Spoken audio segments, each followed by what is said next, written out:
Let's get straight into the entertainment news. And of course, we started with this particular one. Yes, debunked petitions Inspector General of Police over rape allegations. Nigerian musician Debanj has petitioned the Inspector General of Police to weigh into the rape allegation leveled against him by a lady known as Seyitan Babatayo. In a statement put out by Debanj's lawyers, the singer debunked the allegations, saying, and I quote, "Dear members of the public, our attention has been drawn to the false allegations purported by Benjamin and Aunty Seyitan, who labeled our client, Nigerian musician Oladapo Daniel Oyebanjo, professionally known as Debanj, a rapist." Now, prior to the widespread of the deep-seated lies targeted to taint the image and reputation of our clients, Debanj, as an organization, we have a strict policy of ignoring clout chasers and cyberbullies, and we refrain from engaging with them, but not this time.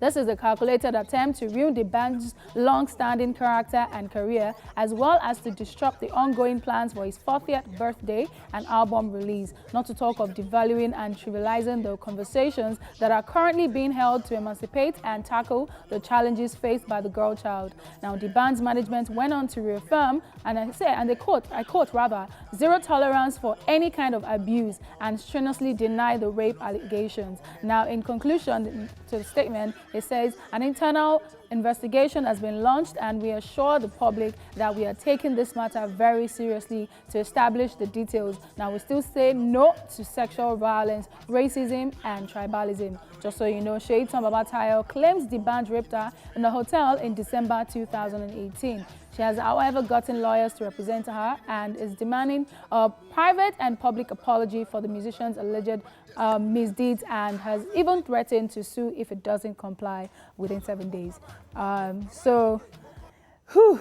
This whole rape thing, we've seen how a lady also called out Aunty, saying, he sexually harassed her or abused her as well. Now, the thing about this Debanj zone, I've kind of followed the story, and yesterday, I think some people on Twitter, went to dig out pictures of Debanj at that hotel at the set time and date. Yeah. I went through Seyitan's post on her Instagram, what she and her lawyers put out there, and I read through, and she was able to talk about everything that happened in detail, with time, with dates, with location, with, she mentioned other people's names, people that were involved, people that were present during the whole situation.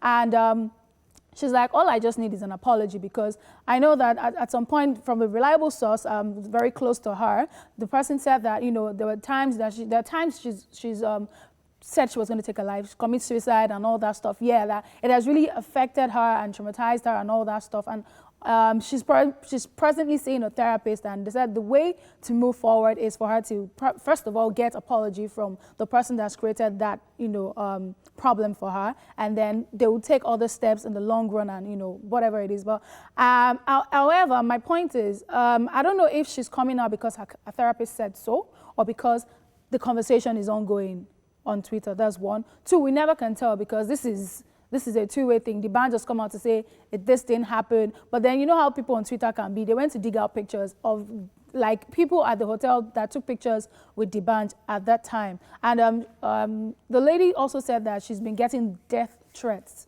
So it's a very sensitive one. I really don't know where to stand or what to say, because we just need to see how this story unfolds. That's the honest truth, and only justice can help us.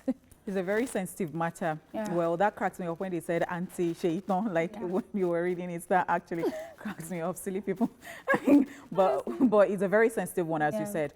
So, I mean, we'll just wait. We'll keep our fingers crossed. We'll wait for, if they're going to, I don't know, she might not be suing or something like. No, she says if it doesn't comply within 7 days, they're going to sue him. Because if they sue at the end of the day, we'll just wait for the courts, because as I said earlier, it is not something you can take sides or say that this person did it or that person did it. Because look at Aunty's case. Now, the girl disappeared. The girl is nowhere to be found because of what he said or put out. Yeah. All right, so we'll just be here, but then we are still saying stop rape.